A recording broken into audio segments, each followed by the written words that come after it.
A very good afternoon and a warm welcome to the fifth session on the way forward towards the third decade of the Mekong Ganga Corporation. On behalf of ICWA and AIC, I would like to welcome our panelists for the session. The session would be chaired by Dr. Sanjaya Baru, who is a distinguished fellow at IDSA and a member of the ICWA Governing Council. Before I hand over the proceedings to Dr. Baru, I would just like to give out the customary house rules. All speakers, panelists are requested to mute themselves when not speaking. Questions will be taken during the Q&A session. Panelists can ask questions to the speaker live through raise hand options. These questions can also be asked by registered attendees live by typing through chat box. These will be visible to all the panelists.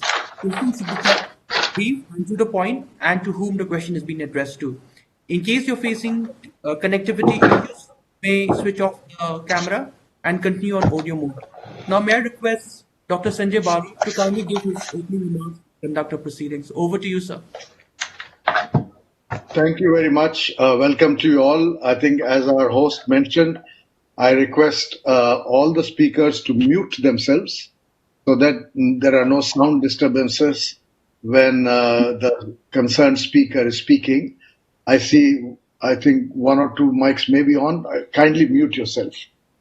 Well, welcome to this session. This is the concluding session of what has been a very interesting conference, and a conference that I think reminds us of a very important initiative taken 2 decades back, which was the Ganga Mekong project, linking India to the regions of the Mekong, Cambodia, Laos, Vietnam, Thailand, the conference over the last day and a half has looked at various dimensions to this relationship that India has with this entire region. I will not take any time making any introductory remarks. I will certainly hold my views and comments to the end. Let me first introduce our very, very distinguished panel of speakers to those who have logged in as participants and listeners. Our first speaker this afternoon is Dr. Myo Thant. He's a senior advisor from Myanmar to the ISIS in Yangon, the former principal economist with the Asian Development Bank in Manila. Our second speaker will be Professor Suthiphand Chirathivat, chairman of the ASEAN Studies Center at the Chulalongkorn University in Bangkok. From India, we have 3 speakers. Dr. Nani Gopal Mahanta, Director, Center for Southeast Asian Studies at Guwahati. Professor Nitya, Nanda, Director for the Council for Social Development in Delhi. And Dr. Prabir, who is a professor at the ASEAN India Center at RIS, which is the Research Information System for Developing Countries in Delhi. All our 5 speakers are well known in their field of analysis and study of the region, of the India-ASEAN region, and our Indian speakers have done extensive work on India's Look-East policy. So I leave it to them to show us the way forward. Let me say a couple of brief opening remarks that might encourage you to say a little more on these issues, which is that, India has had now for almost 3 decades a Look-East policy. It was first enunciated by Prime Minister P.V. Narasimha Rao in 1992. And the essence of the Look-East policy has been reaching out both to our economic partners in Asia, but also equally importantly to what I would call our civilizational partners in the region. But we live in times when economics trumps almost everything else, though in more recent times, geopolitical issues have come to the fore. But I think the essence of the Ganga Mekong project was to focus on cultural links, on people-to-people links. And as we look around the world, as an Indian analyst, I would say that as I look around the world, it's increasingly clear that people-to-people relations have become the foundation on which government-to-government and business-to-business relations are erected. Where the people-to-people relationship is weak, the purely diplomatic government-to-government relationships tend to be at the level of bureaucracies, at the level of diplomats, but do not have depth and do not have resonance within our societies.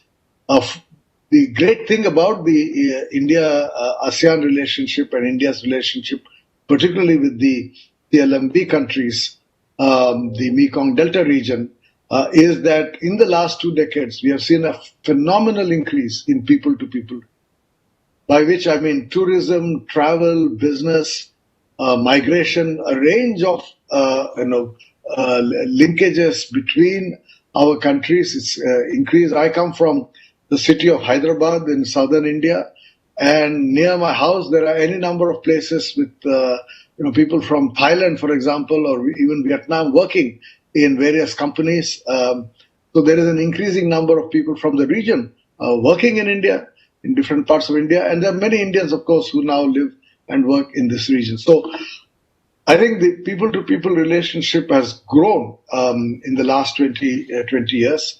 And I'm sure in looking ahead, while each of you would focus on business links, economic links, probably even strategic links or government-to-government relations, I think it's very important to also consider how we take this people-to-people relationship, because after all, the foundation of India's relations with the region is based on people-to-people relations. So with those initial remarks, let me invite our first speaker, Dr. Myo Thant from Myanmar. Dr. Thant. Thank you very much, Mr. Chairman. Very good comments, and my apologies also to the organizers, particularly Dr. Prabir Day, for not being able to participate earlier. As you know, I have a personal difficulty circumstances, and also in addition to that, we have national elections on Sunday, day after tomorrow, I believe, and there's a lot of people pursuing me for my views and whatnot. So I've had to change caps quite a bit in the past few days. But anyway, having said that, first of all, good to see everybody again. Second of all, I'm an economist, and I'm going to be focusing primarily on economic issues, but I will be keeping my strategic interests of all countries at the same time. So we all know that the Mekong Ganga cooperation has come a long way since it was first formulated over nearly 3 decades ago. We have delivered economic results as well as non-economic results. Progress has been facilitated by many parallel programs as well, such as the Greater Mekong Sub-Region, BIMSTEC, and ASEAN Plus programs, all of which have the general objective of promoting regional cooperation and closer ties for mutual benefit in a very, very dynamic region of Asia. Now, my personal belief is that further progress is promising given a couple of factors. One is, of course, the active interest of India, one of the biggest economies in the world. Okay, without India's interest, nothing would be happening. Number two, the quote-unquote opening of Myanmar, which is the critical land bridge between the Ganga and the Mekong regions. Now, I'll be getting to this opening up issue and how open and how open it will be in the future, but later on. Number three is globalization of production processes, and the global movement of capital are also very, very important. And, I don't know if this topic has been discussed before in the previous day, but the Asian century, which is what we have talked about a lot, is being realized before our very eyes. So for all these four reasons, I believe the Mekong Ganga region has great potential. Now, looking to the future, we need to make one key assumption, I think, and be really realistic about some issues which have, in my opinion, not been adequately thought through in the past. And these ideas, these issues that we haven't thought through in the past, hopefully will be addressed so that we can go forward. The key assumption that I'm making, and I think we can all share, is that Myanmar will remain open. Okay, I think we can assume that it will remain open, but how open it remains and how receptive it is to regional cooperation are different matters. In my opinion, there are 5 issues which need to be considered if Mekong Ganga is to proceed further and make solid progress in the next decade or so. And by progress, I mean greater linkages between the Mekong region and the Ganga region. Okay, and I think the 5 key issues are: 1, geographical awareness; number 2, progress in Northeast India border collaboration. Number 3, land connectivity. Number 4, analysis of benefits of cooperation. And finally, the need for inclusive cooperation. Now, let's go to geographical awareness. I think I'm not known for being too diplomatic and too subtle, and let me put it this way. I think very bluntly, I think there needs to be more awareness of on-the-ground realities in Myanmar, needs to be enhanced among South Asian commentators. Okay, 3 issues in particular stand out. One, the Myanmar land bridge connecting Mekong and the Ganga regions is not small. It is not another quote-unquote chicken neck connecting Northeast India with the larger part of India. The combined land mass of South Korea, the Philippines, and Peninsula Malaysia is still smaller than that of Myanmar alone. I don't think that is an issue that's frequently recognized. The second point is, geography matters, size matters, as we know. The second thing is that it's not just the total size, but the topography as well. And Myanmar topography hinders east-west travel, except in a few critical places. The country is serrated by 3 mountain ranges which run in the north-south alignment through the length of the country. And in between these mountain ranges are the 3 of the largest rivers in Asia, the Chinwin, the Irrawaddy, and the Thanwin, which is also called the Salween. Okay, and that is even before you get to the Mekong River. Okay, and then finally, there's massive rainfall in some areas combined with extreme heat in other places, with huge diurnal variation temperatures, which mean that the climate can be harsh to both man and machine. Land-based connectivity, in other words, between India and Southeast Asia has historically been difficult, and still now it's quite costly. So that is something that has to be considered by people who are armchair wallahs like me, who are building roads all over the place. Okay, it is some tough terrain that you have to cross. The other issue, the second point I want to make, is that we need to build on progress. The experience of the past 30 years has clearly demonstrated that regional cooperation in Asia, even when successful, takes time, as whatever the initial rhetoric, policymakers pursue the issue with caution, and other more immediate concerns capture scarce financial resources. This is true of any of our countries.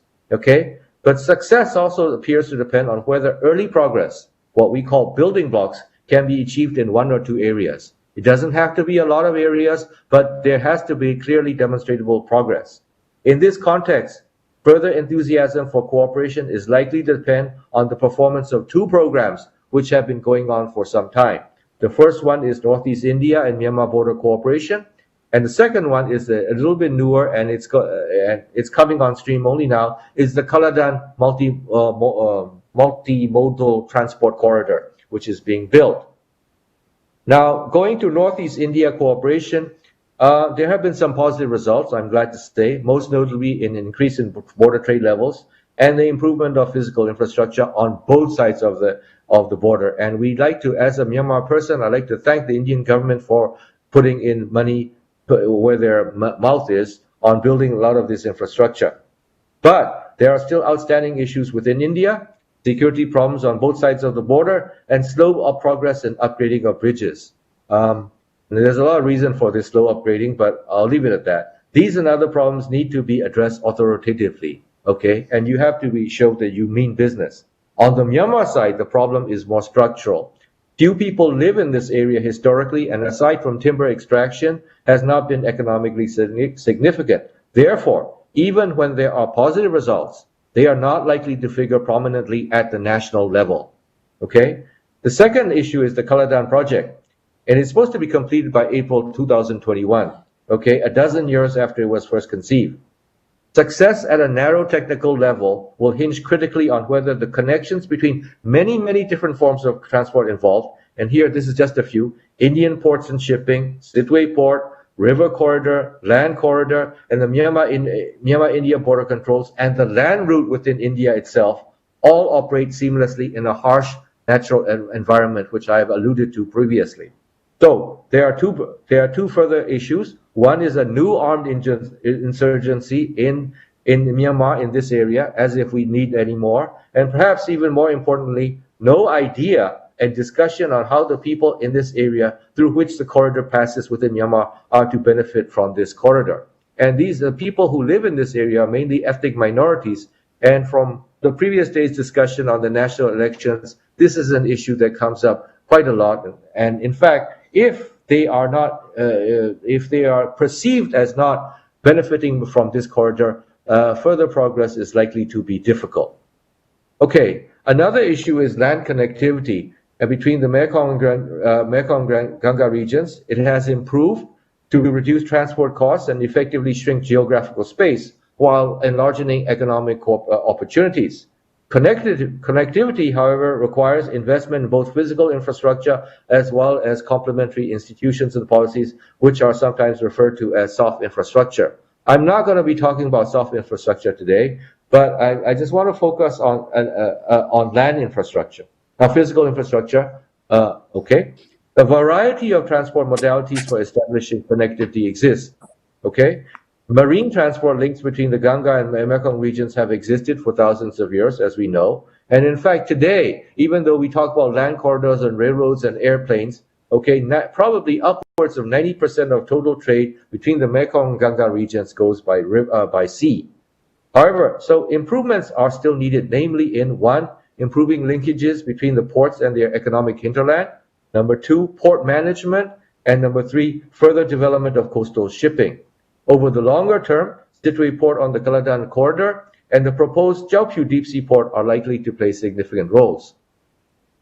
Going to land connectivity, we have road, and this is really where a lot of major action has occurred in the past. As I said, there's been, there are many barriers, river barriers to cross in an east-west alignment. But one of the major successes of the Myanmar government in the 1990 to 2012 era was to build lots of river bridges, which a lot of people criticized at that time as being not necessary. Well, now they are very useful, and there are major bridges across the Chinwin, Ayawadi, Sitang, and the Taluim.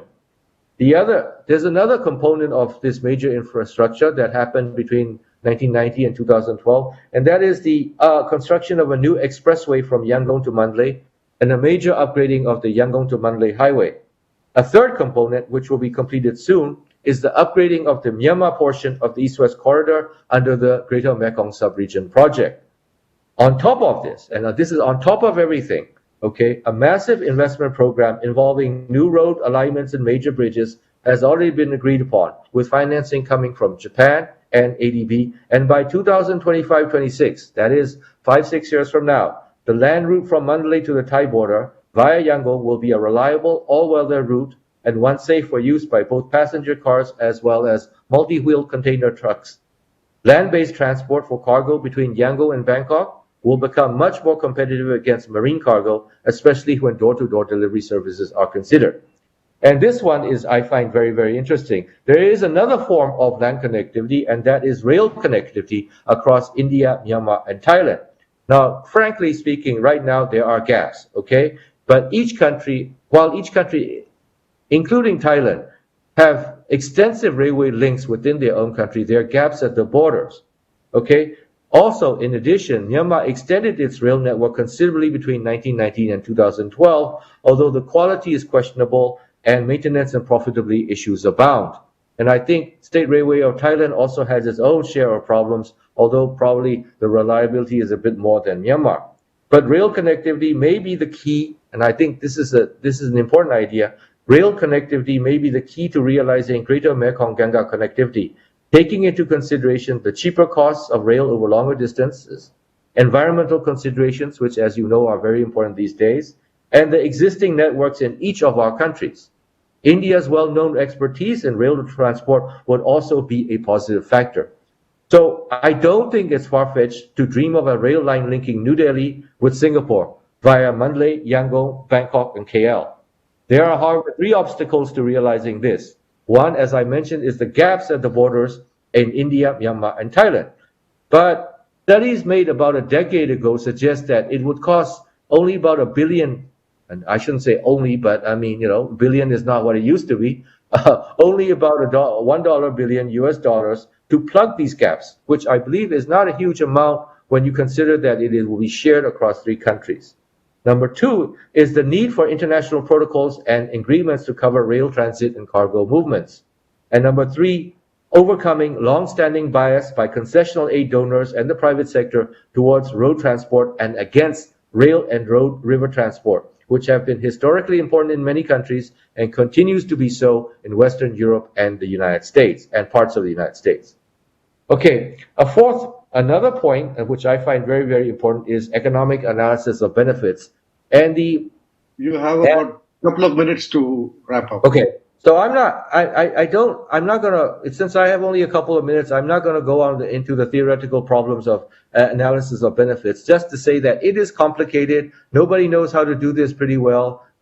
Even places like the ADB are still relying on vehicle operating costs and time save to assess costs and benefits of regional cooperation. I think the problem is that, okay, the problem gets even more complicated when you have to say that you have to understand that the costs and benefits have to be shared more or less equally between the 3 partners.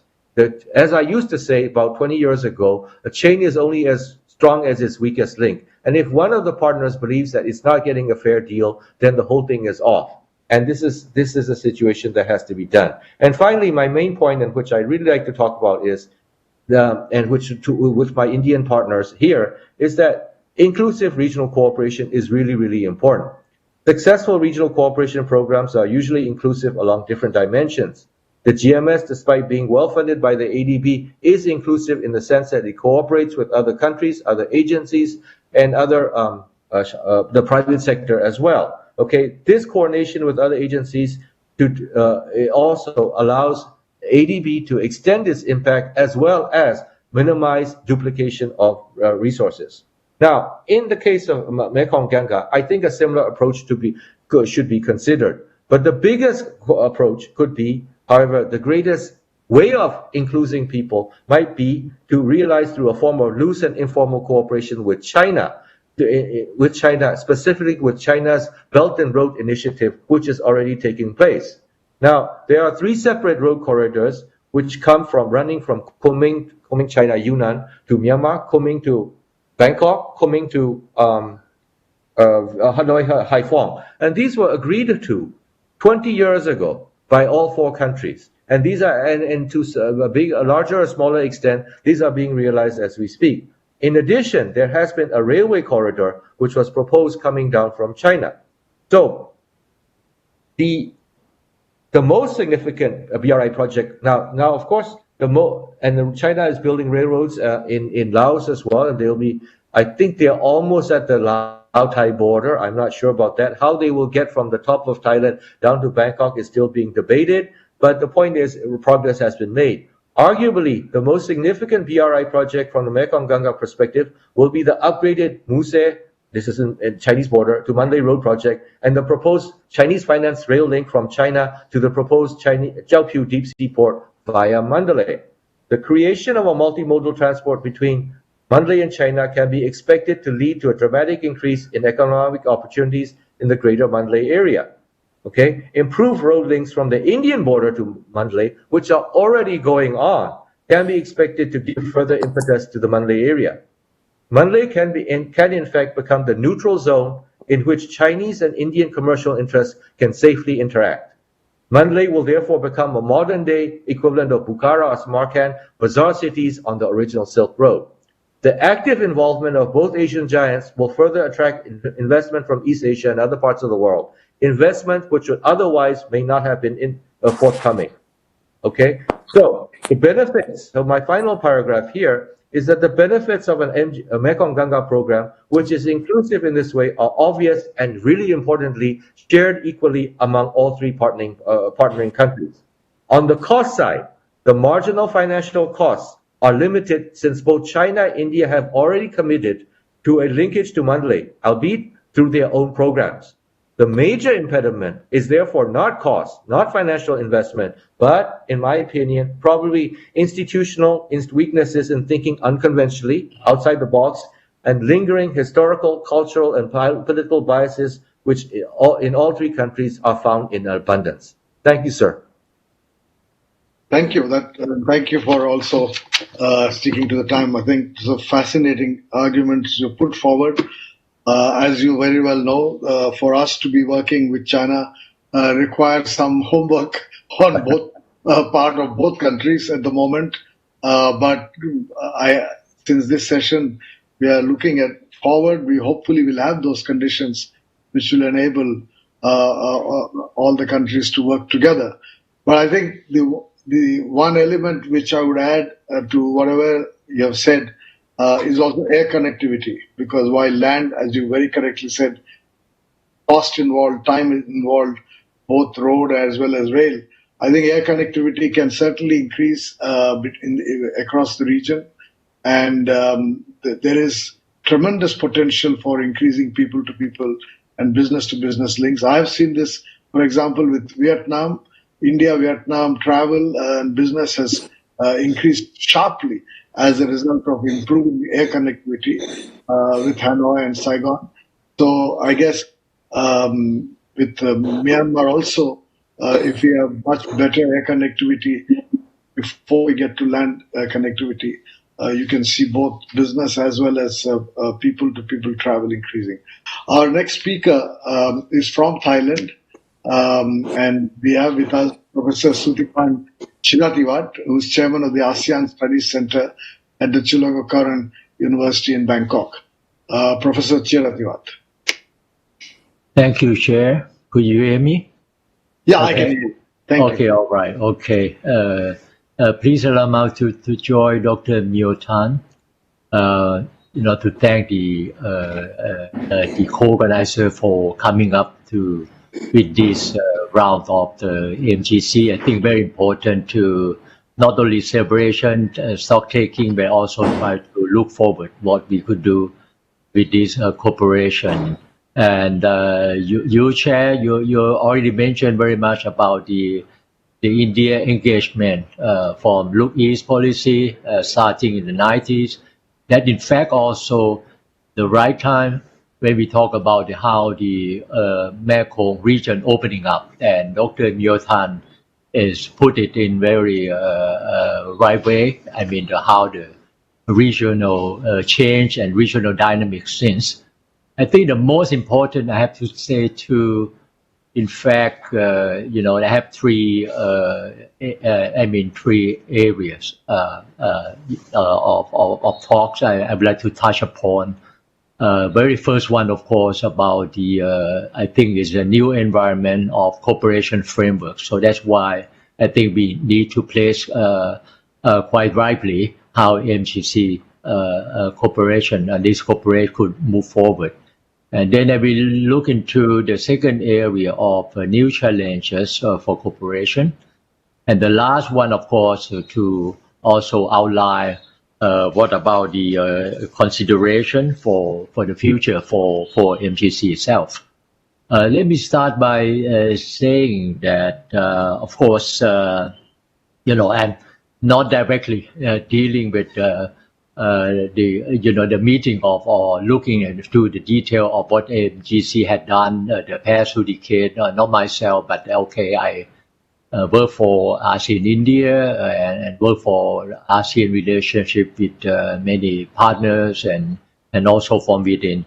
What I could say that I think it's a big question, of course, like any corporation, it's like what the MGC will look like, the 10 years from now, and of course it's of course it's impossible to know exactly, but at least I think we try to think that try to paint a picture, and at least we could try to look at of course one part is that any corporation right to have to adapt to a very different environment from now.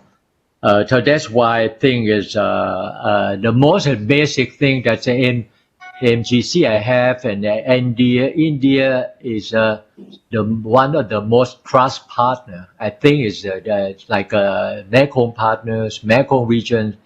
We already built cooperation to trust before we coming this far in terms of economic corridor, like Dr. Myo Thant mentioned, and also about different kind of cooperation, people-to-people contact, and build into the new business and new infrastructure, whatever.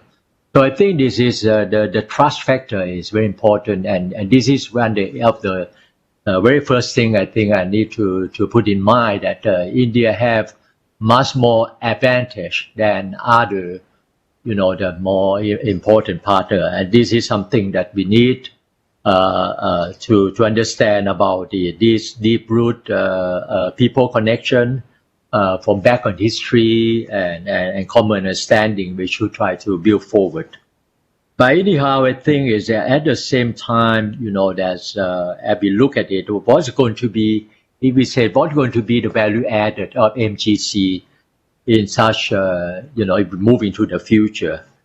It's true that the Mekong sub-region has become recent year a total part of strategic and economic consideration for many important players. So that's why I think we need to outline it in that perspective. Because for India itself, that you have the ASEAN-India relation, which is older. The NGC is broader because it covers 10 countries. Have the FTA, trade and investment and all core areas have been built quite well in that regard. And you also have the BIMSTEC, Myanmar and Thailand. We work a lot, as Dr. Myo Thant mentioned a lot, how to work out both countries of ASEAN through South India Cooperation, BIMSTEC. So that's another one I think is important. And we also have the new kids around corner, but is the giant one, Indo-Pacific. Indo-Pacific is something, a new one. So this is a kind of, AMGC is there. So these are kind of different layers that India and, the Mekong region countries have in terms of that kind of relationship. At the same time, we understand that both India and the Mekong country, the 5 countries, are located to China with long common borders and maritime links. And with China rising influence, that has been pursued quite aggressively, I think, by expansion policy strategy. I mean, since Xi Jinping is clear, 2013, less than 10 years, so all our region, but of course, a bit at different level of kind of influence. But China own version of Lanchang Mekong Cooperation is just recent, it's not long, but they try to move very fast. They all had 3rd meeting in last August. And BRI is another piece that we're talking a lot about. Dr. Myo Thant mentioned about different projects of the Chinese, from Laos to Cambodia, smaller country, try to also pushing in Thailand and Myanmar and Vietnam. So all this, we have to understand the kind of clear framework of China expression to extend its cooperation with the Mekong countries and perhaps with the ASEAN, in general.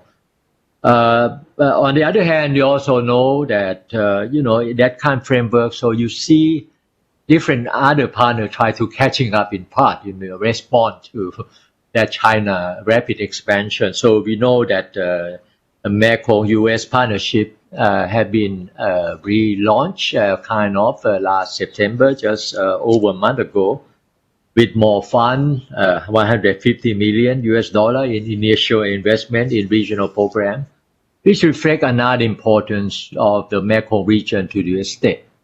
Of course, let's see Biden or Trump. This is the last part of the Trump policy. Let's see what I guess it will be the Biden next step. Well, we're not sure, whatever. But we see this is another important integral part of the, U.S. move of the Mekong region. And the same apply to other players like Japan, long-term economic presence in the region, even before China. And very close collaboration with ADB to turn the GMS into prosperous region with economic and transport corridor before becoming talk in terms of the word of connectivity when ASEAN tried to put on map, with the first master plan ASEAN connectivity from 2009 up to now. So we have up to 2025. So this is one area, of course, about this connection that we need to talk about it. And we have also South Korea, new Southern policy. So all these, I think, very important to perhaps impact part of the plan of action put in place last year in August 2019, because now we have also in the new context of the COVID-19 pandemic. So this is some of the things we need to address this new key challenge for cooperation.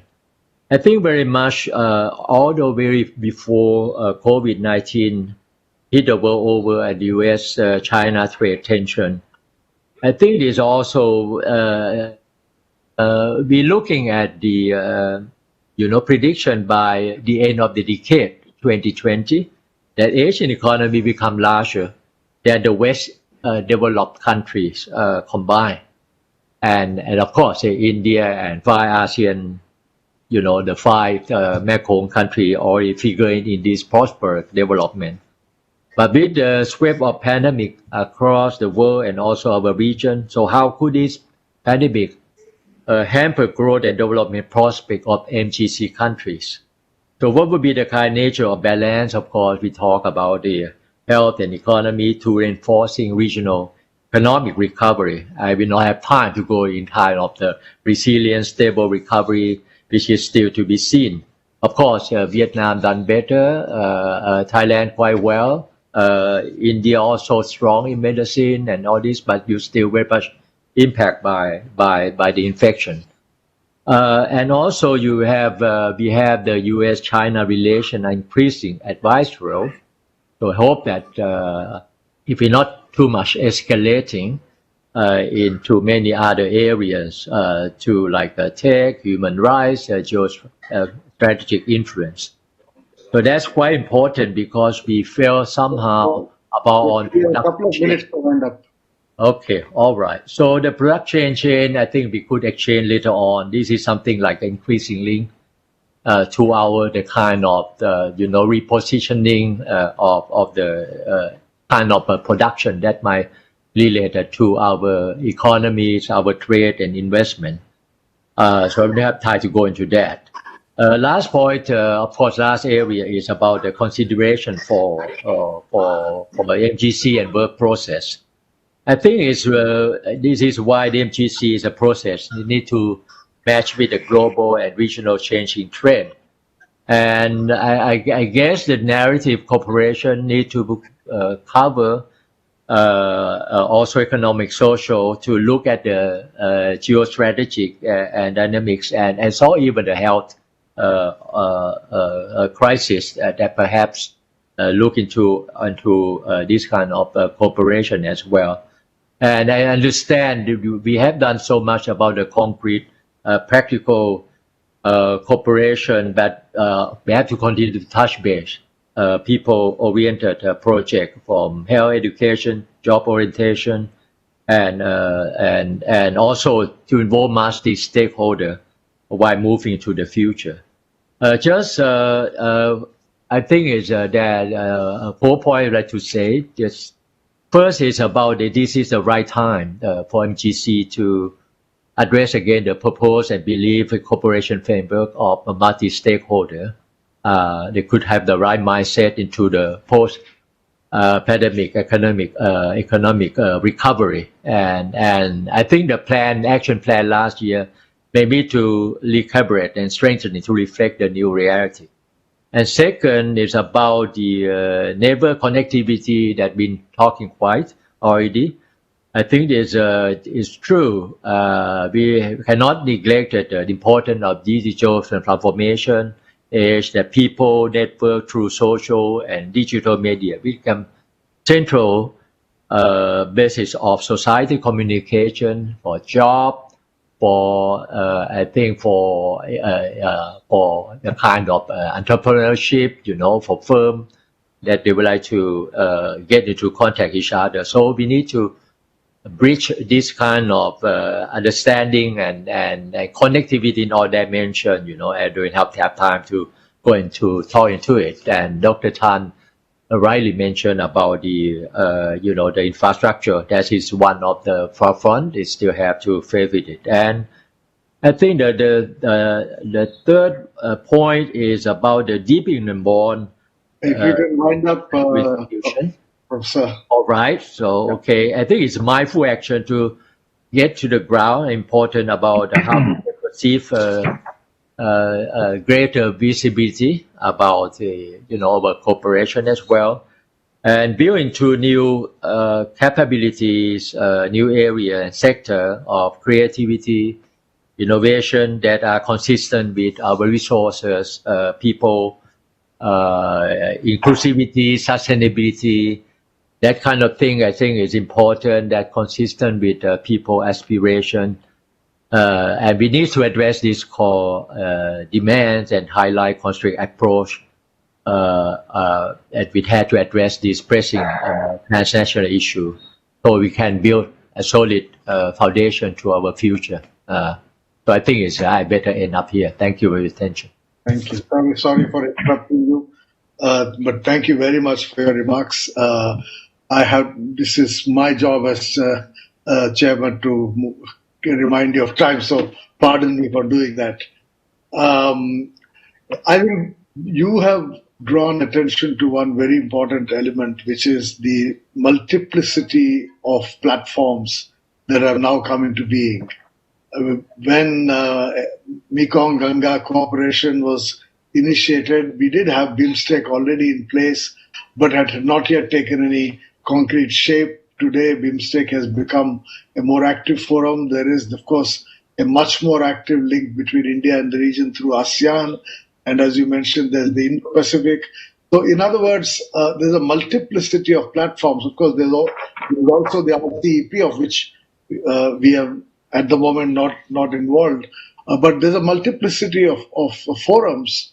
And I think given the multiplicity of forums and given the different agendas of each of these forums, it's extremely important for the Mekong Ganga Cooperation Program to have a core agenda that is able to focus on. So as we move to our three Indian speakers, I hope they will reflect on what they would regard as a core agenda for MGC, as opposed to all the other linkages that we have for diplomatic and other economic linkages that we have with these countries.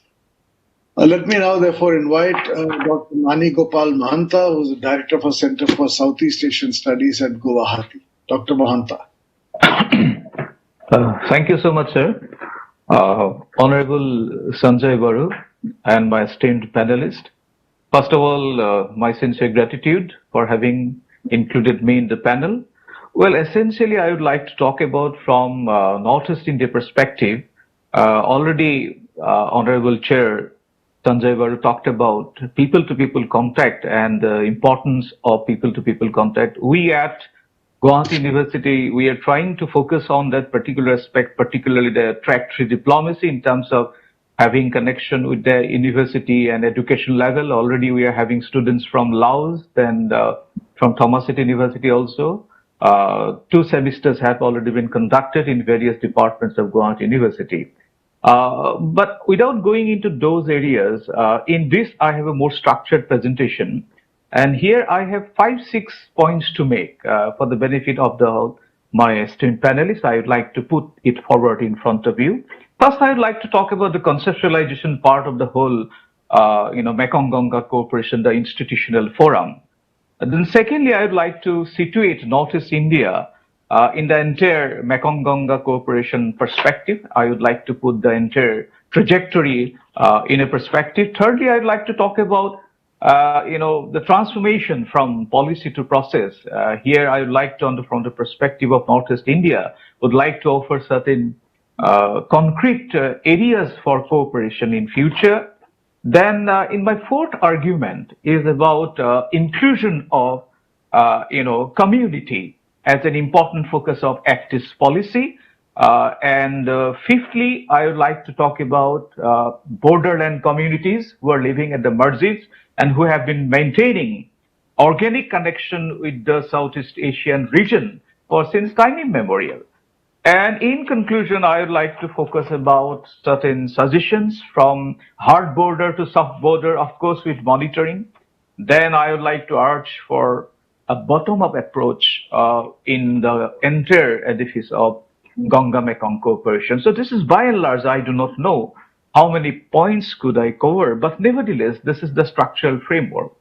Well, coming to the conceptualization part, I have certain reservations about the entire understanding of Mekong Ganga cooperation. In fact, I would like to urge, in fact, I already have talked about it, to transform it from Mekong Ganga cooperation to Mekong Ganga Brahmaputra cooperation. Why do I like to include Brahmaputra in the entire framework? Because TMC, I mean, this Ganga Mekong cooperation, whatever you call it, it emphasizes cooperation with CLMVT countries, which cannot possibly bypass the Northeast India. In fact, we have already talked about the centrality of the Northeastern region. In fact, if you look at the Ganga, I mean, Greater Mekong region cooperation, in case of China, it is Yunnan, which is getting the, the main epicenter of the entire, is the driving engine.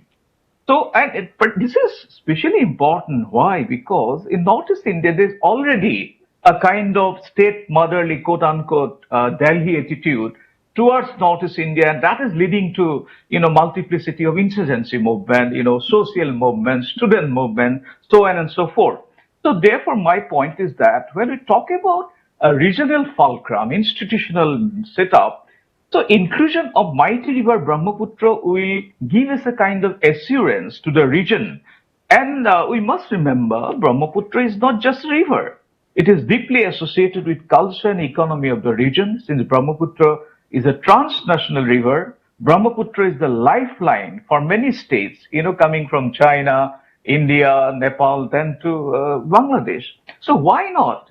I think it is, I do not doubt the importance of Ganga. I think it is through door to door at the littoral level that we have tried to connect it.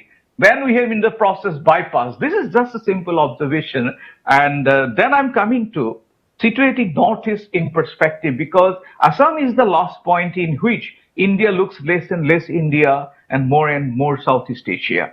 99%, all of us know, border is situated with Southeast Asian countries, Himalayan countries, and with Bangladesh.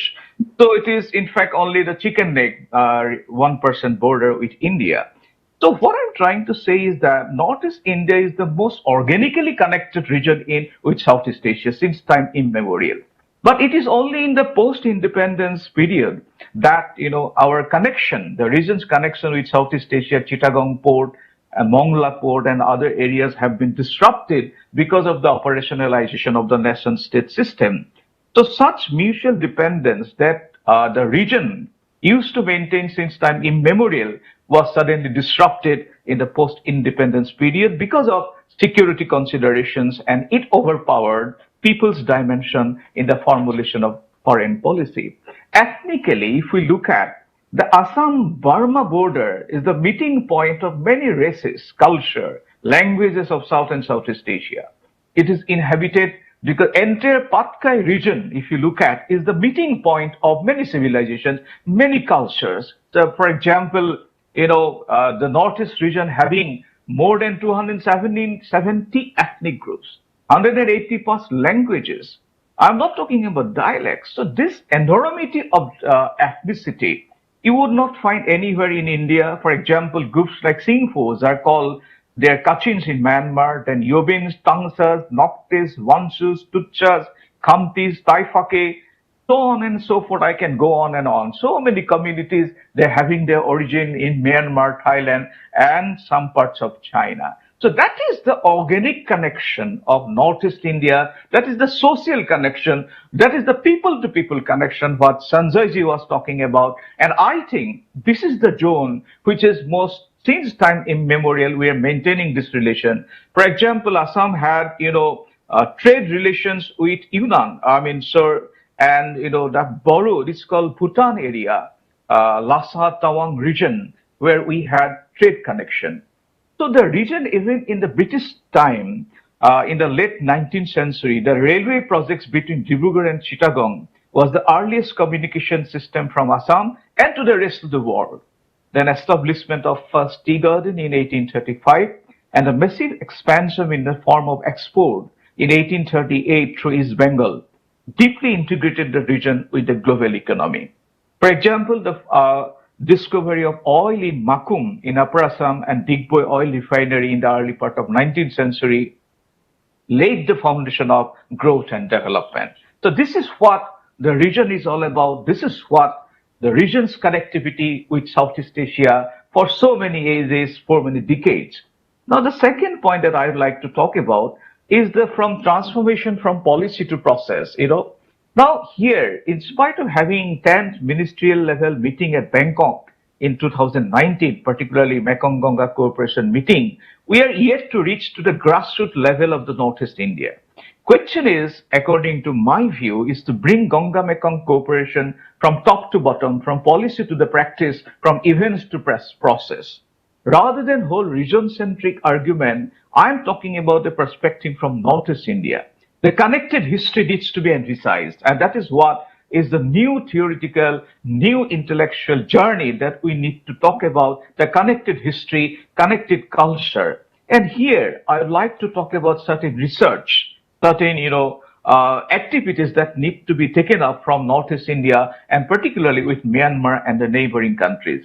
For example, number one, there could be a joint research project on Thai studies, then study on Indian kingdoms in ancient Myanmar, Indian system of administration on Vedic model of town planning mandala and Sudarshana, then Hinduism and Buddhism, specifically the Hinayana form of Buddhism, followed by some of the minority communities of Northeast India, like the Singphos, the Khamtis, the Thai Aitans, the Thai Phake, the Thai Khamyangs, and the Thai Turungs. They follow this kind of Hinayana form of Buddhism, and the Khamtis and Singphos have strong connection with their kith and kin living in the upper part of Myanmar. So this is one area where we can also focus on, in the days to come.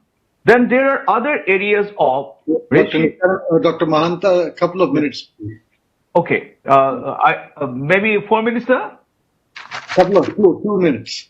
Okay, then I'll have to cut this out. But, perhaps I may not be able to control. But in any case, so what I'm trying to say is that I have outlined in my detailed paper the areas where such cooperation could be possible. I'd just like to give you one more example. For example, the Bhamu Monastery. The Bhamu Monastery in Mandalay can be conserved, protected, and promoted as a national heritage of tourist interest. Why? Because this Bhamu Monastery was constructed in the memory of the Bhamu king. And, many people from Ahom kingdom were taken as the prisoners, slaves, or companions and Ahom princes, in memory of Ahom princes, the Bhamu monastery was constructed. In fact, the Yangon Treaty, which was, which took place in 1826, could perhaps be developed as a tourist place in Mandalay. So these are some areas. In fact, I have outlined those about 10 areas of cooperation in the future. That because I do not have much time, I just like to focus on the community. For example, we have in the Actis policy, we have talked about 3 C's. One is commerce, connectivity, and culture. Here I'd like to add the 4 C, that is the community. And I have given details. What is the level of disruption of community level because of the security considerations, because of hard border, the traditional linkages of many communities, their relationship across the border has been disrupted, and the free movement, which was initially for 40 kilometers, now it has been reduced to, if I remember correctly, to 16 kilometers. So what my argument is that I'm not asking to do away with the modern border management, but what I'm trying to suggest is that we need to focus more on people-to-people connectivity. The importance of I have outlined 30 communities. For example, in Mon district of Nagaland, we have many such borders which are crisscrossing Myanmar and India. So we need to focus on those areas, how we can, enhance those. These are the stakeholders. These are the stakeholders, and this is the kind of approach from the bottom. Well, I have some many points to make since due to paucity of time. I would like to conclude by saying, sir, that mere formalization of trade or border hubs may not be an answer with the understanding, without understanding the local dynamics, resource appropriation, resource utilization, and access of communities to resources. They remain critical issues to be resolved in the border areas. Will formalization of trade disrupt communities' access to resources? Will Ganga Mekong Cooperation or Mekong Ganga Cooperation provide a larger voice to the community, people, and the provincial government? Or will it remain just another centrally sponsored scheme from Delhi? I would like to urge that we need to focus along with, the mega projects, along with all the transnational infrastructural projects and connectivity that we are talking about, which indeed is the need of the hour. But along with it, we need to give a more focus from bottom to top. The community interest, the borderland communities, the Northeast India. For example, how to build up Northeast India days to come.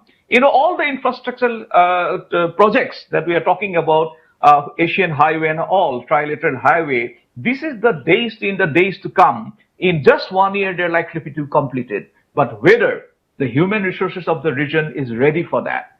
So we need a mapping, human resource mapping of the region. And also with China, I have to say something if I get some chance, because this is not the forum to talk about China.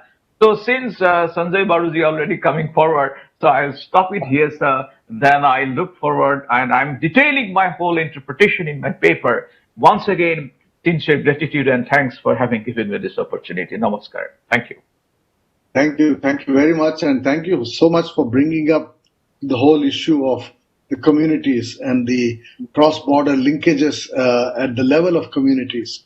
I think this is an extremely important issue which we, when look at regional cooperation, regional groups, regional associations, regional integration, above from looking at it in terms of numbers, trade, or geopolitics, we tend to ignore the real community level linkages that exist across the subcontinent. I mean, what you're saying for northeast of India and Myanmar and Bangladesh is as true in northwestern India, in Kashmir, in Ladakh. I mean, these are all integrated communities historically, which current political borders have separated. And I think the whole effort of regional cooperation and regional connectivity is to really allow people to reintegrate their livelihoods. And there's so much of economic and traditional economic, cultural linkages across these borders that if we are able to allow these to be revived, then the larger picture, the big picture would be, better fall into place. So I'm really delighted that you focused on a bottom-up approach, because we always tend to forget the bottom, particularly sitting in national capitals and talking about regional cooperation. We never understand what are the kind of ground-level challenges that exist. We have seen it in great detail in the technician of trade, for example, between India and Bangladesh, border management in Bangladesh. We are seeing it in Kashmir, we are seeing it in Punjab, across the border. So a bottom-up approach to understanding the challenges before regional cooperation, I think, is extremely important, and I'm glad you brought it up. Our fourth speaker this afternoon is Professor Nityanand, is Director for Council for Social Development, Delhi. Professor Nityanand. Thank you, Chair, and I would also like to thank AIC-RIS and ICWA for inviting me for this forum. I would like to focus more on economic issues, because that is the subject I have been focusing on. Of course, Mekong Ganga initiative is a very unique initiative in the sense that it talks about culture, it talks about heritage, it talks about historical linkages. So it is not about economic as such. But, dividing or delinking economic relation from cultural, historical, heritage relations is difficult. And we all know in economic, there have been a lot of works, if you have seen those gravity modeling, one variable they always keep is that, whether you have cultural similarities, you have historical linkages, all those things. So obviously, culture cannot be delinked from economics. On the other hand, even if you have very strong cultural, historical linkages, if you ignore the economic linkages, if you keep your border very hard, as Professor Mahanta was mentioning, if you keep trade barriers at a very high level, if you ignore, connectivity that have been there, and you actually destroy the connectivity linkages, then of course your other linkages also become weaker. So, they reinforce each other. So I look at it from that perspective. So there is no wonder that, after Mekong Ganga initiatives was launched some 2 decades back, we have seen one substantial change in trade relations with Mekong of India with Mekong region. The share of India's trade in the world, share of India's trade with Mekong as part of its global trade was just about 1.3%, to start with at the turn of the century, which has become double.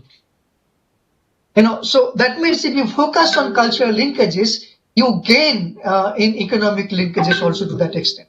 But I'm not discounting other factors, that it may be not just for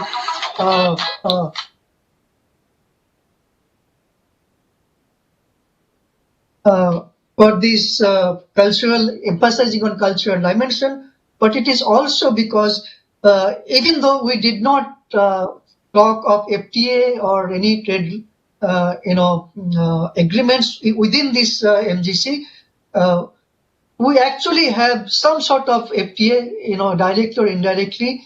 ASEAN, we also have these India, Thailand, early harvest program. So we actually have trade agreements also. It was part of that. But then it was, India also had, trade agreements with other countries. But, doubling share, of trade with one region is a substantial achievement that cannot be ignored. Now, one important aspect of this is that within the ASEAN-India Trade Agreement FTA, there was, of course, varying commitments. Thailand and India, the agreement started almost immediately, but with other countries did not start immediately.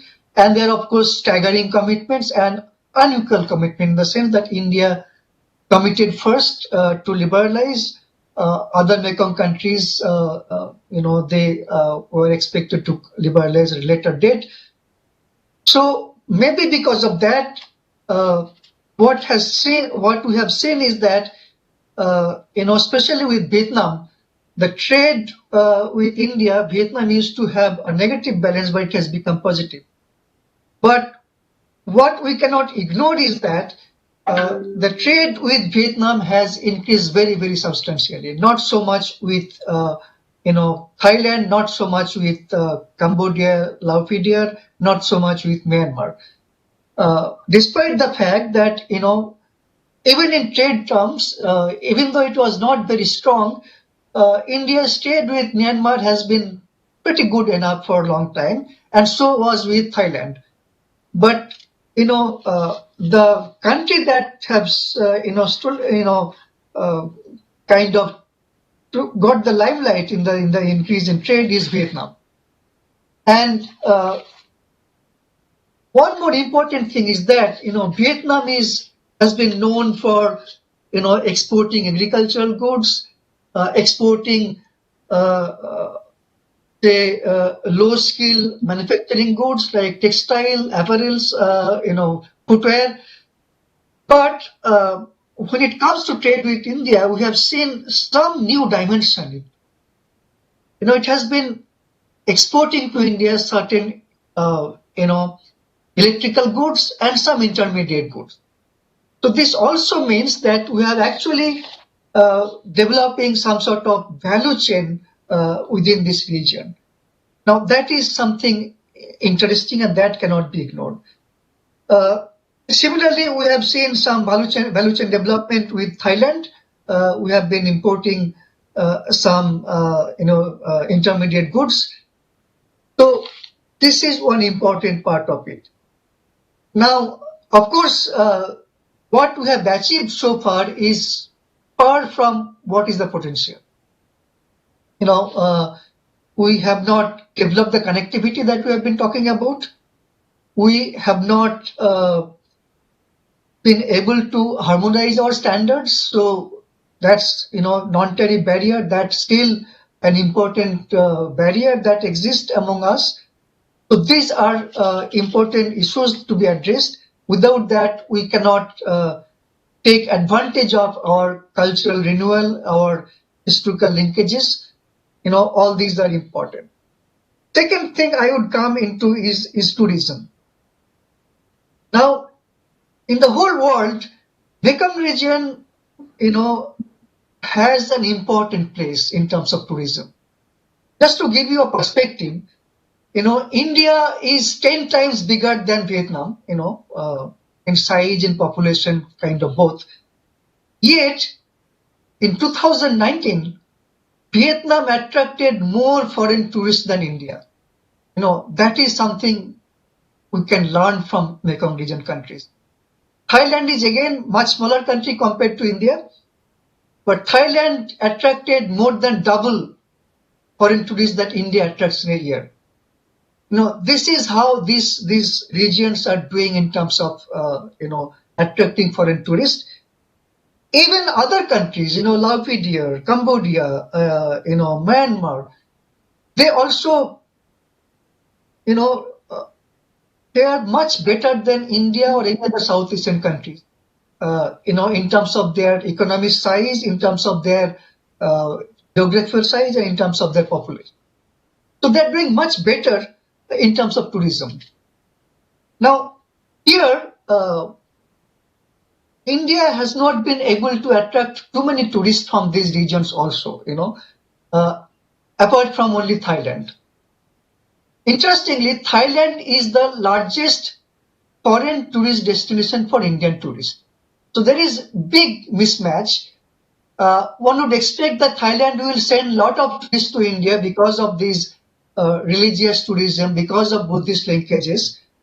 And it does, but still, the number of people that visit from India to Thailand is much higher compared to number of people from Thailand that come to India. So so it seems that somehow India has not been able to push its tourism infrastructure in place. Now, it is not just about getting more tourists from Mekong region, but it is also important equally that we learn how to get more tourists, not only from Mekong region, but from other parts of the world. And we have seen that over the last few years, actually, we have seen more linkages with Vietnam, as the chair was mentioning. Some 6 years back, there was no direct connectivity between Vietnam and India, air connectivity. But now, both important cities of Vietnam, Ho Chi Minh City and Hanoi, both of them have connection with Delhi, Mumbai, Calcutta, all of them. So we are much better connected, and we have seen much bigger tourist flow. And of course, it is also natural, though we talk about tourist connectivity in MGC, but if you do not have, economic linkages, if you do not have trade, you would not get too many tourists also. Only depending on cultural and historical linkages is difficult, because people often combine business tourism with, leisure, with heritage, with culture. So it's not like only one aspect of tourism. There are like 2 minutes for you. Okay. So obviously, economic linkage would play an important role in having more tourism, and we have to learn from that place. Now, coming to connectivity, we had big plans for a pretty long time. We talked about trilateral highway. We talked about Kaladan project. We talked about the northeastern part of India, being the bridge for Mekong region as well as the ASEAN regions, but not much has developed. I mean, in terms of pace, the trilateral highway we have not been able to complete yet, and it should not be allowed to linger too long. Kaladan project is not yet complete. But what I would like to emphasize that it is important that Kaladan project is reoriented. Kaladan project was essentially designed for India's, mainland's connectivity to Northeast. But now with our connectivity with Bangladesh and Bangladesh giving transit facilities, that purpose is no longer very important. Now, same Kaladan can be reoriented towards providing connectivity of India, and not just northeast part, but mainland India to the Mekong region, and not just to Myanmar, but also to. So we had discussion about free vehicle movements and connecting trilateral highway to up to extension of trilateral highway up to Vietnam. Actually, the other side of the highway connectivity already exists physically. It's only about the software structure needs to be put in place. We have been discussing about free vehicle movements among these three countries, but more countries can be added. So this should be taken up on a priority basis. Without that, both trade as well as tourism linkages would be difficult to strengthen. One important fact I mentioned that in the post-COVID scenario, Vietnam is, almost all economists agree that Vietnam is emerging as an alternative Asian hub, an alternative to China. So it's going to expand very fast. It's going to have, many more industries coming up, and our linkage with Vietnam is strengthening. That is a good sign, and that kind of spill over to neighboring countries like Cambodia and Laos and Myanmar. So, the linkage with this region, in future is only going to be strengthened. I hope we will be able to see that very short time. I will stop here. Thank you. Thank you. Thank you very much. And you're absolutely right in drawing attention to the rising profile of Vietnam in the region. We don't have a speaker this afternoon from Vietnam, but I think when we talk about going ahead, the third decade and looking forward, we need to recognize a growing role for Vietnam because of its economic clout in the region.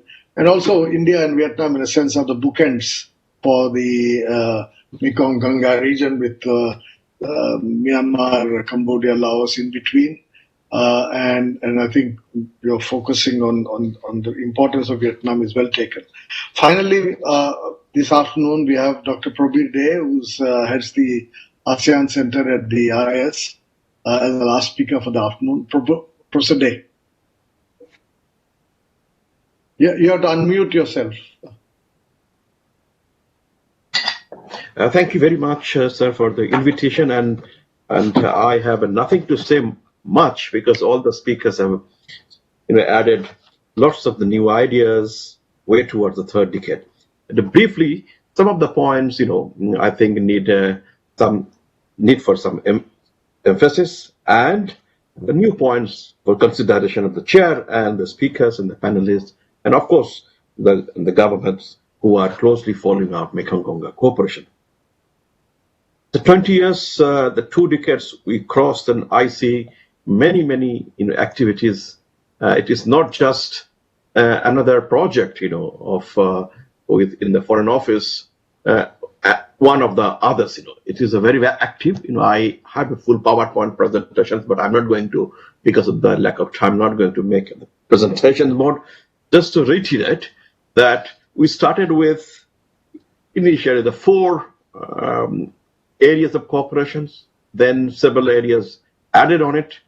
The last plan of action, 2019 and 2022, it talks about increasing the line of activities from 4 to 8 to presently 11 areas. And these 11 areas, trade investment connectivity is one of the 5th if you distribute the major in the pillar wise. The rest of it is a very innovative areas like tourism, culture, public health, traditional medicines. It talked about a pandemic, it has an arrangement between the countries. If there is a, rise of a pandemic, what the countries to do, kind of plan of action, sort of arrangements they have done. But areas of cooperation we have added, but the follow-up, putting the recommendations into an action, all these, never happened that much and actively. So when Ambassador Rajiv Bhatia in the morning session, when he talked about that a charter is for MGC, the third decade, very correct, but we also need, charter may not help, or we also need people to follow up. If you need a charter, you need a lot of strong people to follow up, to drive this agenda. That's also another point. Presently, MGC an open region. It doesn't have, a secretariat, neither at ADB or anywhere. It is being driven by the Foreign Office. It is a call by the working group.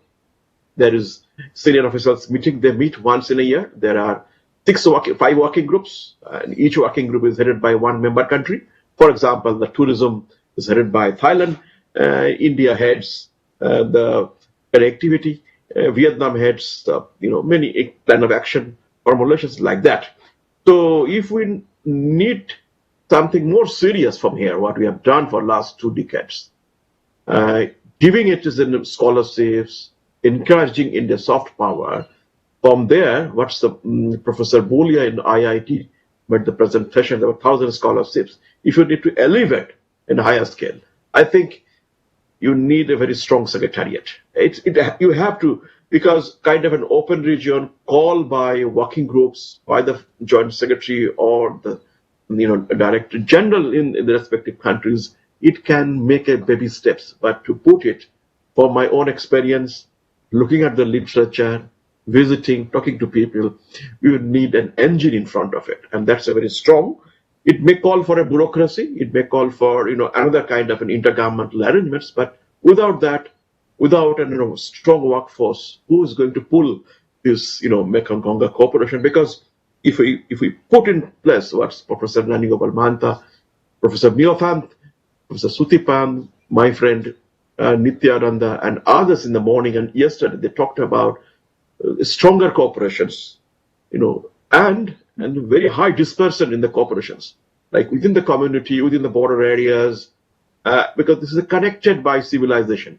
And Professor Mahanta talked about Ganga, Brahmaputra, Mekong. Other day, there was a discussion, the Brahmaputra Iravati in it. So to follow up this, we need to have a very strong team. And team and the funding as well. So Secretary East yesterday's opening remarks, he wrote address, he mentioned a figure called $580 million. That's what the India's line of credit to MGC countries. But today's morning presentation, when Entrepreneurs Development Institute, the director, Dr. Sunil Shukla, he talked about that setting up the entrepreneur centers in CLMB countries is a great story. It has to be documented. It is not yet. And it has been so successful project in the 4 countries, but entrepreneurs or from IT centers, the experts coming out to put them in the business or in the, some kind of an activities, you also need a fund. So that is the reason, we need a capital fund and also a bank both together. So here we have an entrepreneur institute, but we do not have a fund. We have a fund which we set up called Project Development Fund for CLMB, $77 million. Make me correct, but we could not yet utilize it. So $77 million is gaining some interest, Exim Bank of India, but it is to be utilized properly. So this is one request, that if you have very stronger activities, you also need a funding, you also need people to it, maneuver it, guide it, all those things. So these we are certainly going up, putting up in our summary of the here. Professor Mahanta, he rightly said it has to be 4C: culture, connectivity, commerce, and community. Now, to put the community from northeast part of India, who's perhaps, and northeast part of India is so diverse, in terms of community. You change one district, you meet with another community, and it is so rich to put them together from Northeast and again with the Southeast Asian for 4 or 5 countries. So you need a very strong program. Without a program, it may not sustain in the long run. So this program, who's going to do it? It is difficult, on individual basis, difficult for a ministerial, for department. You need to have an institute. That is why I found when Chair Sir, you rightly said the BIMSTEC is very active. The reason is the BIMSTEC is now have an active secretariat. And so far, the 3 Secretary General have joined, and they are super champions, putting out the projects, following up. All the member countries now, they have a directors in place. The capital given to the BIMSTEC Secretariat has also expanded, In the sales capital I'm talking about, just to utilize the funding for running the projects and activities. So also I have another sub-regional cooperation programs like GMS, which is mainly managed by ADB, Professor Myo Thant's former organization, IMT, GTOB, IMP, IGA, all have secretariat running to drive it. And that's why I think I would strongly argue that we also need in the third decade secretariat, MGC, and that may be mutually decided by the member countries. We are calling MGC countries, but I would prefer to call them member countries or member states sometime. So if that is to be done, then I thought that we need to have 5 pillars of activities. Presently, the activities are there, which is based on the working group. Working group arrangements, all of them, that it is in the best endeavor and non-binding. But non-binding best endeavor work only well when everybody is prospering and everybody is having less and less differences. But when it goes wide, then if big problem starts, people won't join. Quick example is the Trilateral Highway. Trilateral Highway is getting completed. Excellent job. I have visited last year for the project on the site, Northeast, and also went into Kalawa to Yargi to Monewa and then to Mandalay. Excellent job is coming up, and I'm hopeful that by 2 to 3 years this will be ready. But will that help our seamless movement? CBTA mentioned in the previous sessions, GMS countries could not complete. There are lots of differences. So also here that suddenly, one minute, sir, 1 minute. I will just wind up. Here also there are differences coming up with the member countries. Differences coming up with Myanmar and Thailand accepting the formula of the trilateral motor vehicle agreement. So, and some countries are not coming up, sort it out. So this is where, and I think we need to have, if we need to look at diversify from culture, civilization, slightly, that's what Rajiv Bhatia and others, Ambassador Bhatia and others, talking about to bring economics, and then the sentiments which is picking up, change of leaderships globally, big emerging pictures coming up due to Indo-Pacific Quad, etc. This will have an implications as well in MGC. So 1 minute, half a minute, sir. I suggest that there should be 5 pillars: trade, investment, connectivity, culture, agriculture, and energy. These are the areas which we can start with. There are common interests and there are complementarities. And to me, what should be, if I given an opportunity, nobody will ask me, officially, but for the sake of discussion, where the secretariat to be located, I would suggest that let it be given a chance in northeast part of India, maybe in the Guwahati because of its connectivity, which can, then it's coming very close to the other part of the Mekong Ganga cooperations. If we can't do a secretariat, we start a baby step. Like before BIMSTEC or before MGC, there was a small group in Bangkok who used to do the feasibility running it. So I suggest that let some organizations, in the region, probably hosting a center, MGC center, and then, which can take up. So with that, sir, I thank you very much for giving the opportunity and contributing to this conference for commemorative 2 decades of Mekong Ganga cooperation. Thank you very much. Thank you, Dr. Day. Your point about secretariat is well taken, but it's not always a necessary condition for a group to take off for any meaningful activity.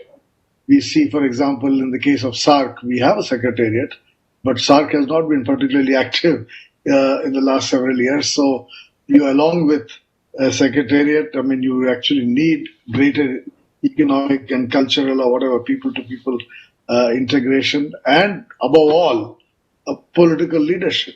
I mean, without a confluence of interests at the level of political leadership, if you create a secretariat, you'll have very frustrated officers. I remember once talking to the people in the IORA, the Indian Ocean Rim Association secretariat, which was in beautiful Mauritius, and all that the staff could do was to have a good time in Mauritius. I don't think any of the paid much attention to whatever the secretariat was saying. And IORA took off only when the political leaderships in the region began to focus on the Indian Ocean. And it's really that strategic focus on the Indian Ocean that revived IORA. Similarly with SAARC, I mean, as long as you have political dissonance at the top, I don't see SAARC doing much. And once again, you have a nice secretariat in Kathmandu, and I'm sure people there are quite happy to be living there. But I'm not sure how much work they have to do. So while it's well taken, your suggestion, it's not going to, it's like putting the cart before the horse. The horse in this case will have to be political leadership, and the cart essentially is economic integration. With that, I will stop. We have actually come almost to the end of our hour and a half. But if there are any questions from those who are here listening to us, I don't know how to bring in questions, but maybe the organizers have a way of addressing some questions for any of the panelists. There is no such questions to a chat box. I don't see a chat box here. Yeah. So if there are no questions, then let me sum up. Because we have another 2 minutes left, according to my watch.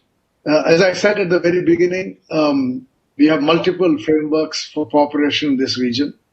Mekong Ganga was launched in the late 90s, if my memory serves me right, by the then boss of our current Director General of our Indian Council of World Affairs, I think Dr. Raghavan's boss, Jaswant Singh, was the one who took great interest, if not the initiative.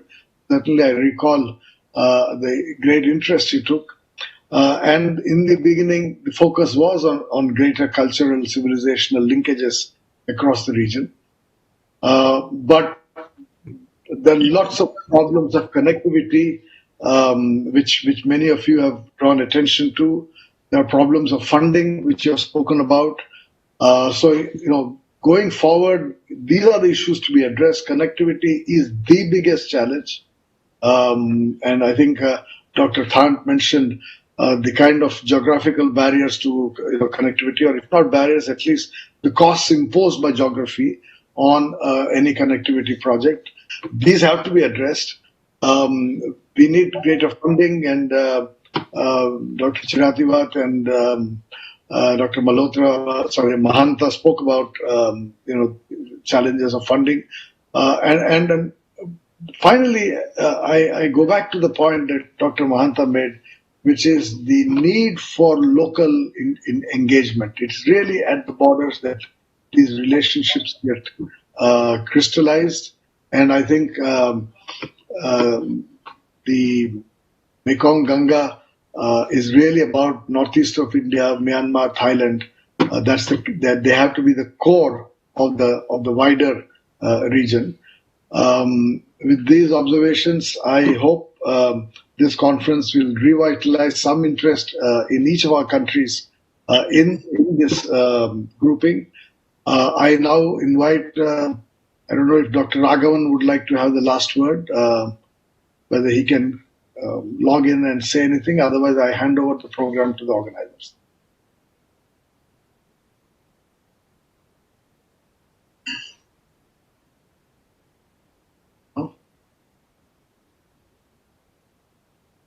Well, it looks like, yes.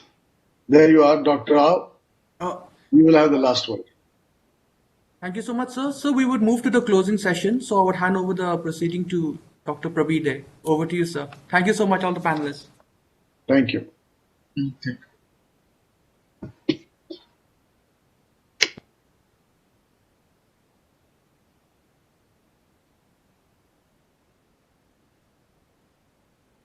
Dr. Day, you're muted.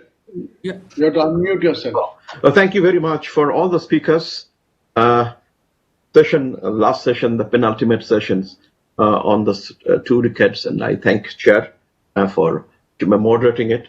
And it was a very, very intensive discussion we had on the Mekong Ganga corporations. So let's move on to the last session, which is the concluding sessions, closing remarks, and vote of thanks. It is just customary that we should have closing sessions to complete the discussion. I invite Dr. Nivedita Roy, the Director Research, ICWA, to join. Yes, she has already joined. So may I request you to give the closing remarks and vote of thanks from your side, then I will come in the last. Over to you. Thank you, Dr. Day. Distinguished panelists, participants, guests, ladies and gentlemen, a very good afternoon to you all. We have now come to the end of this 2-day very engaging international webinar on 20 years of Mekong Ganga Cooperation Initiative, a collaborative effort of the Indian Council of World Affairs and the ASEAN India Center at RIS. You would all agree that this webinar has been very productive and useful in terms of providing a platform to take stock of the progress that has been made after 20 years of MGC initiative and identifying the challenges and concerns that India and Mekong countries face in various areas of cooperation relating to what has been discussed now, culture, commerce, connectivity, and community linkages, and also providing a way forward for meaningful cooperation ahead. Over the last 2 days, our distinguished panelists debated and exchanged ideas on various aspects of Mekong Ganga cooperation. And what needs to be appreciated is that they have been very candid and in expressing their views on the obstacles and concerns that impact the implementations of various initiatives and realization of the desired objectives. I think several interesting observations were made by the panelists, and with excellent recommendation, I would not like to summarize those. Some of the key observations and recommendations have already been posted in various social media platforms by ICWA. My colleagues in ICWA who have rapporteured various sessions have taken note of the policy recommendations and soon will be coming out with a report on this and which will be shared with the relevant stakeholders. We will also be soon coming out with the publications of the papers that were presented in this webinar, and we look forward to receiving the final papers. In conclusion, on behalf of ICWA, it is my privilege to propose a formal vote of thanks. I take this opportunity to thank RIS and its particular ASEAN India Center for their support and contribution in jointly organizing this webinar. I would like to place on record my sincere thanks to the Secretary ER, Ms. Riva Ganguly Das, for sharing her very useful insights on the Mekong Ganga initiative in her inaugural address.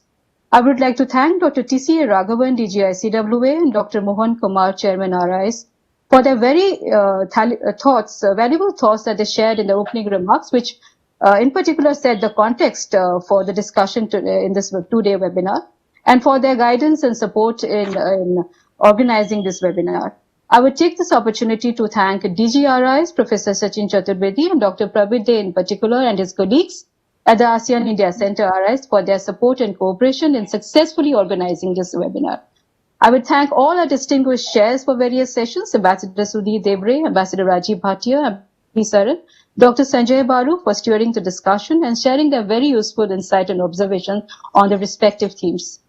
I would like to express our sincere thanks to all the distinguished speakers from overseas and India for their very thoughtful presentations and valuable recommendations that have been provided in this session, and I hope that these key lessons that they have outlined will further help India and Mekong Ganga countries to enhance and make our cooperation more meaningful. I would like to thank our distinguished invited participants from various think tanks and universities for their comments and observations. In organizing this conference at ICWA, I would like to place in record our thanks to DDG ICWA, Mr. Soman Bakchi, for all the administrative support. A very special thanks to JSICWA, Ms. Nutan Kapoor Mawar, for her directivity and support in organizing this webinar. I would like to express my thanks to the ICWA team, Dr. Temjin Merenau, for coordinating this conference, the IT and other staff members for ensuring a smooth running of this conference. I would like to express my heartfelt thanks to the research faculty of ICWA for their support, and in particular the rapporteurs for covering the sessions. Last not the least, gratitude to each one of you in the audience who have joined us from various social platforms and across different time zones for your valuable participation in this conference. Thank you.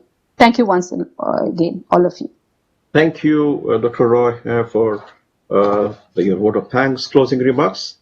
So from my side, from ASEAN India Center at RIS, for the last 2 days, we had 5 sessions and we collected 25 papers, and these papers are extremely well written and which are going to be, taken forward in the book. That's the edited volume that ICWA and we will be, bringing out together.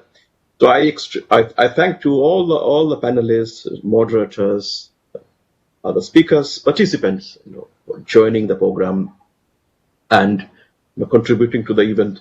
In particular, I'm extremely grateful to DGICWA because before the pandemic, started happening, we had a chance to interact, and just all of a sudden, the discussions, and he was asking, what can we do? Because this is the 2 decades of MGC. So that actually led to for a discussion with, that we can do a kind of a commemorative event. And that event has actually happened yesterday and today.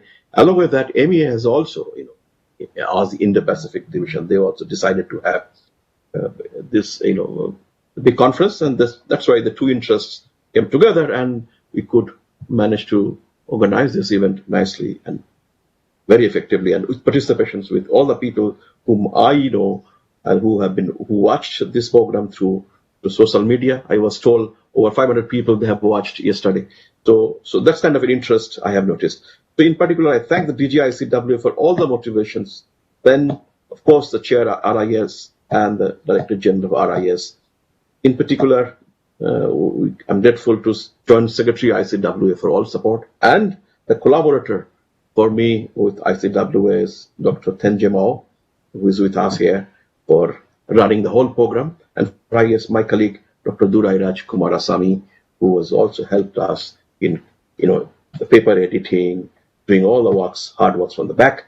Yes, Dr. Roy, she rightly said that the policy documents will be shared and the edited volume. So I request all of you who have contributed a draft paper, kindly revise those based on the discussions that we had, yesterday and today, and give us your revised versions as quickly as possible.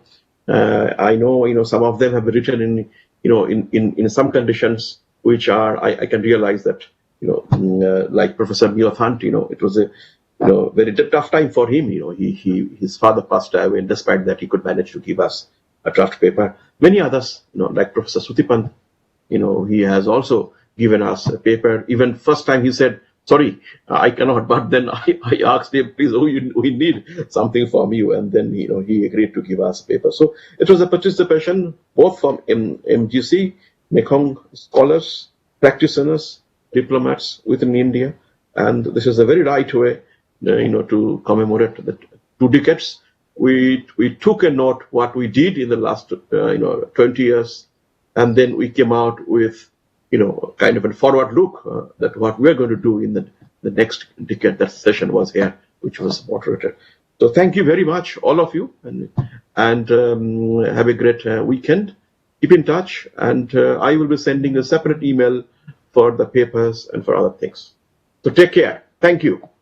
We close the program here and keep in touch. Have a nice weekend.